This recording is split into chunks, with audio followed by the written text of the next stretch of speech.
Hello, and this is in fact our first edition of The Real Deal for 2022. How has it been for you so far?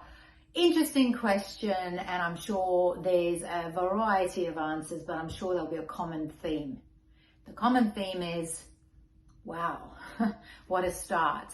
Some of you are probably sick, and I'm so sorry to hear if you are. Some of you are recovering from COVID, and some of you are trying to avoid getting it. We're all in one of those three boats, and I'm sure for others, like myself, there's been family members that have actually been stricken with it and are still recovering.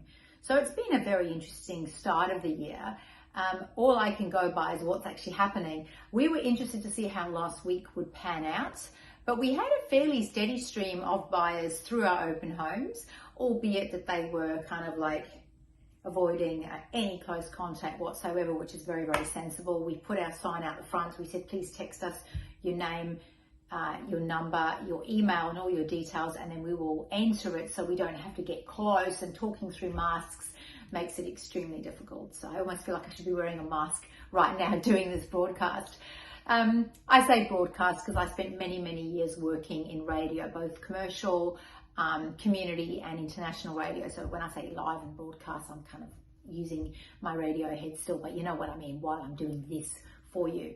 So how are things looking? I think fairly steady so far. Genuine buyers are still out there. They're still looking. And of course, we all know that the first thing we think about when we are scared or frightened or worried is about going somewhere and kind of bunkering down. And that's always been the case after wars historically, or after major events in countries. And of course, after this pandemic, we've seen an increase in property prices. People need somewhere to isolate. People need somewhere to go.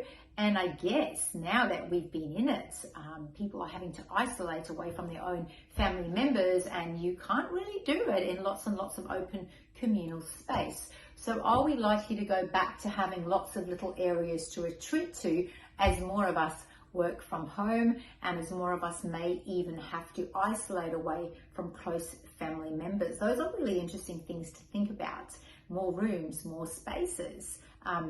Yes, absolutely. And I know not too many of us are keen to go out to eat at the moment unless it's open air.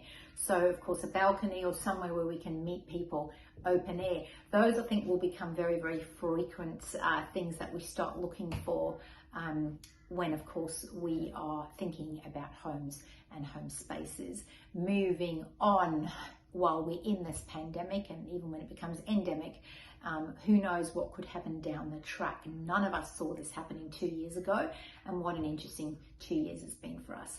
So wherever you are, whatever you're doing, I wish you all the best, and I'd love to know what your property goals are for 2022. Are you selling? Are you staying? Are you thinking about selling?